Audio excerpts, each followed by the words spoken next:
Hello students, good morning. बेटा आप सभी का एक बार फिर से स्वागत है आपके अपने यूट्यूब चैनल एस्कोजिल एजुकेशन में। और बेटा आज हम कर रहे हैं हमारी 4th क्लास की ईवीएस का पहला चैप्टर, परिवार कल और आज। तो बेटा यहाँ पे हम कर रहे हैं, ये फोटो कुछ दिखाई दे रही है, हमें दिखाई दे रही है ना। देखिए यहाँ पे बच्चा एल्बम देख रहा है और एल्बम में समीर फोटो एल्बम में देखते हुए सोच रहा है, अरे वाह ये फोटो तो हमारे पूरे परिवार के, ये वाली फोटो है ना। इसमें मेरे दादा दादी, ताऊ ताई, माँ, पिताजी, अजय, अन्नू और मैं यानी कि समीर। मेरी बुआ तब पढ़ाई के लिए कुरुक्षेत्र गई हुई थी, यानी कि इतने सदस्य हैं। तो अब इनके परिवार में कुल कितने सदस्य हैं बेटा, इनमें काउंट कर लो। 1 2 3 4 5 6 7 8 9। इस फोटो में इस परिवार में कितने सदस्य हैं? 9 सदस्य हैं। और 10वीं उसकी बुआ पढ़ने चली गई है भाई। क्या तुम्हारे पड़ोस में भी समीर के परिवार जैसा कोई परिवार रहता है? हैं बेटा, काफी सारे मिल जाते हैं और गांव में तो विशेषकर मिल जाते हैं, जिसमें कि ताऊ ताई या चाचा और दादा दादी सब साथ रहते हैं। अब बेटा अपने पास चित्र देखकर अनुमान से लिखो कि परिवार के इन सदस्यों की आयु यानी कि उम्र कितनी होगी। तो यहाँ पे दादा की उम्र लगभग 60 होगी। भाई हमें पक्का नहीं पता है, 58 भी हो सकती है, 62 भी हो सकती है। ऐसे ही सबका हमने अंदाजे से लिखा है। दादी की हमने लिखी है 59, 59 वर्ष, ताऊ 39 वर्ष, ताई 37 यानी कि 37, और उनकी माता समीर की मम्मी का उम्र क्या होगी? 30 वर्ष, और पिता इसके आए हैं 34 वर्ष के। कुछ इस तरह से के आसपास ही इनकी उम्र होगी। ऐसे परिवार को क्या कहते हैं? तो बेटा ऐसे परिवार को संयुक्त परिवार कहते हैं, जिसमें चाचा ताऊ दादा दादी सब मिलकर एक साथ रहते हैं, उसको संयुक्त परिवार रहते हैं। और जिसमें मम्मी पापा और बच्चे ही होते हैं, उस परिवार को एकल परिवार कहते हैं। ठीक है।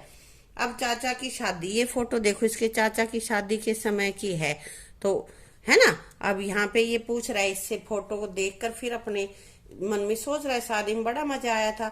अब यहाँ पे कुछ क्वेश्चन करते हैं। चाचा, समीर के चाचा की शादी के बाद घर में जो नया सदस्य आया, समीर उसे क्या कहेगा? चाचा की शादी हुई है तो घर में कौन आएगा? चाची आएगी ना। तो समीर उसको क्या कहेगा? चाची। भाई चाचा की जो पत्नी है उसको क्या कहेंगे? चाची। तो ये चाची है। अगर समीर की बुआ की शादी हो गई होती तो परिवार के सदस्यों की संख्या में क्या परिवर्तन आता? क्या आता? अगर उनकी बुआ की शादी हो गई तो एक सदस्य कम हो जाता, बुआ वहां से चली जाती ना दूसरे परिवार में रहने के लिए। जब शादी होती है तो लड़कियां जिसके साथ शादी होती है उसके घर परिवार में चली जाती है ना। बुआ होती है तो हमारे फूफा जी के घर में रहने लग जाती है ना। और हमारे चाचा की, भैया की शादी होती है तो हमारे घर में भाभी या चाची है, वो यहाँ हमारे साथ आके रहने लगती है। ये कह रहे हैं कि अपनी दादी, माँ व चाची से पता करो कि शादी से पहले कहाँ रहती थी। कहाँ रहती थी बेटा? वो अपने मायके में रहती थी ना, वो अपने मायके में थी, ससुराल में नहीं रह के मायके में थी। और उनसे पूछकर पुराने घरों के पते लिखो। अब बेटा ये तुम्हें अपने घर में तुम्हारा होमवर्क है, तुम पूछोगे और वो कहाँ कहाँ पे उनका पता है वो यहाँ पे लिखोगे कि भाई कौन सा गांव है, किस जिले में पड़ता है, किस राज्य में। ठीक है, ये सारी चीजें तुम लिखोगे अलग अलग। अब बेटा ये है कि तुम किसी शादी में तो गए ही होगे। अब बताओ, तो शादी में गए हो, उसके में क्या देखा ये तुम्हें यहाँ पे बताना है। दूल्हा दुल्हन ने कैसे कपड़े पहन रखे थे? कि जिस भी तुम शादी में गए थे तो दूल्हा दुल्हन ने कैसे पहने थे? भाई दूल्हे ने हो सकता है कोट पैंट पहन रखे हो, नहीं पहनते हैं ना, और या हो सकता है शेरवानी भी पहन रखी हो, ये तुम्हें बताना है। और दुल्हन ने भारी लहंगा पहन रखा होगा जिसमें मतलब सितारे वितारे जड़े हुए होंगे, है ना। इस तरह के हैवी और नए कपड़े पहन रखे होंगे। शादी में तुमने क्या क्या देखा? अब शादी में क्या क्या हुआ, ये तुमने क्या क्या देखा, ये सब कुछ यहाँ पे लिखना है। भाई हो सकता है शादी में तुम गए हो, शादी वाले दिन ही तो थोड़ी रस्में देखी होंगी।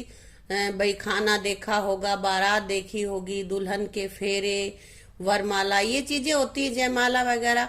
और अगर आप शादी में पहले से गए हो तो शादी की सारी रस्में, जैसे कि क्या क्या भात होता है, हल्दी की रस्म होती है, गीत गाए जाते हैं, है ना। ये सब तुम्हें यहाँ पे लिखना है, तुम्हें क्या क्या तुमने देखा यहाँ पे। अब घर आई नन्ही परी, ये फोटो मेरी छोटी बहन खुशी के जन्म की है। एल्बम में से उसको ये फोटो दिखाई दी है, तो अगर और ये तो खुशी जब पैदा हुई थी तब की है। बाप रे कितना रोती थी, है ना। कई बार तो कई बच्चे बहुत ज्यादा रोते हैं, कई थोड़ा कम रोते हैं, छोटे बच्चे वैसे रोते ही हैं, है ना। तो ये बात कर रहा है उसकी बहन की। अब बेटा यहाँ पे देखो, समीर के परिवार में कौन सा नए सदस्य शामिल हो, कौन नया सदस्य आ गया, उसकी बहन पैदा हुई है ना, तो समीर की बहन खुशी। क्या पिछले कुछ वर्षों में तुम्हारे परिवार में किसी बच्चे ने जन्म लिया है? ये बेटा अगर लिया है तो यहाँ लिख दोगे हाँ। अगर कोई नया बच्चा नहीं पैदा हुआ है तुम्हारे घर में तो लिख दोगे नहीं। आगे है, खुशी के आने से समीर के घर में क्या बदलाव आए होंगे? क्या आए होंगे भाई? सभी सदस्यों का काम बढ़ गया होगा, क्योंकि मम्मी को ज्यादा समय खुशी को देना होगा, इसलिए बाकी काम थे वो घर के और सदस्यों को करने होंगे, है ना। अब आगे अपने पास है, अब माँ कौन से नए काम करेगी? जो काम पहले करती थी उनके अलावा और कौन से काम माँ करेगी? खुशी की देखभाल करेगी वो, और खुशी को दूध पिलाएगी और उसके कपड़े बदलेगी आदि। इसी तरह के और काम वो खुशी से संबंधित जो काम है वो नए काम हो जाएंगे उनके पास, ठीक है।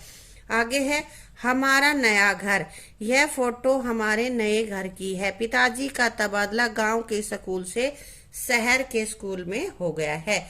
उसके तबादले के बाद हम गांव से यहाँ शहर में रहने आए थे। अब ये शहर में आ गए हैं, तो ये कौन कौन है? ये खुश नहीं, इसकी समीर की मम्मी है, ये पापा है, ये उनकी बहन है और ये समीर है। अब समीर के परिवार में कौन कौन साथ रहते हैं? कौन कौन रहते हैं बेटा? मम्मी, पापा, बहन और समीर हैं। और उनके जो दादा दादी हैं वो कहाँ पे रहते हैं? वो अभी गांव में रह रहे हैं, क्योंकि पापा का ट्रांसफर हो गई है, इसलिए ये साथ आ गए हैं पापा के शहर में रहने के लिए। मम्मी, पापा, बहन और समीर। किसकी बहन? समीर की बहन खुशी। अब बेटा यहाँ पे है समीर के परिवार का यह फोटो पाठ के शुरू में दिए गए फोटो से किस प्रकार भिन्न है? किस प्रकार भिन्न है बेटा? जो शुरू में परिवार दे रखा था उसमें तो चाचा, ताऊ, दादा, दादी सभी थे ना, मिलकर रह रहे थे, तो उसको संयुक्त परिवार कहते हैं। तो पाठ के शुरू में दी गई फोटो में संयुक्त परिवार है, और अब जो फोटो है यह एक एकल परिवार है, जिसमें सिर्फ मम्मी, पापा और उनके बच्चे वो ही रह रहे हैं। समीर के नए घर में क्या बदलाव महसूस किए होंगे? क्या महसूस किए होंगे भाई? एक तो सदस्य कम हो गए हैं, और जो काम पूरा परिवार मिलकर करता था अब उसके मम्मी, पापा और समीर ही करेंगे उस काम को, है ना। ये बदलाव विशेषकर आते हैं परिवार एकल हो जाने पर। क्या तुम्हारे परिवार में भी कभी किसी सदस्य को किन्हीं कारणों से नई जगह पर जाना पड़ा? और यदि हाँ तो कहाँ पर? अगर कोई गया है तो तुम लिख दोगे, नहीं गया है तो मना कर दोगे। तो यहाँ मैंने लिखा है, चाचा की नौकरी शहर में लगने पर उन्हें शहर में जाना पड़ा था, ठीक है। अब समीर का परिवार किस प्रकार का परिवार है? मैंने पहले ही बताया है, एकल परिवार है। अब सिर्फ समीर, उसके मम्मी पापा और उसकी बहन है, इसलिए इसको हम एकल परिवार कहेंगे। परिवारों में अन्य किन कारणों से बदलाव हो सकते हैं?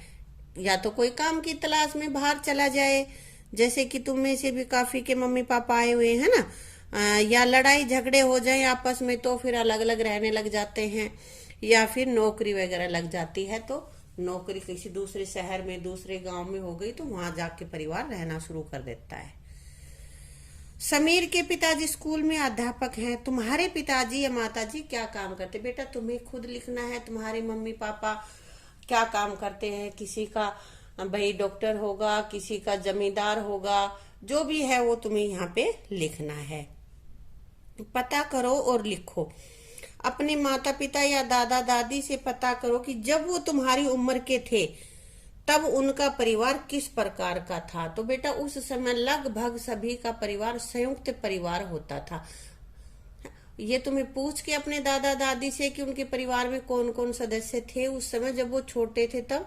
अब तुम्हें यहाँ पे लिखना है। वैसे लगभग वहां पे उस समय संयुक्त परिवार ही होते थे, बहुत ही मतलब काफी सारे सदस्य मिलकर रहते, चाचा चाची, दादा दादी, दादा के भाई वगैरह भी सब मिलकर ही रहते थे लगभग उस समय। तो अपने परिवार वालों से पूछना, दादा दादी से और या माता पिता से, और फिर तुम यहाँ पे लिखना। ठीक है बेटा। तो इसी के साथ बेटा इस वीडियो को यही समाप्त करेंगे, और अगला लेसन हम करेंगे, अगला जो वीडियो है उसमें हम करेंगे आगे का लेसन। इसी तरह की और वीडियो पाने के लिए चैनल को सब्सक्राइब जरूर कर लेना, और वीडियो को लाइक और शेयर कर देना। Thank you.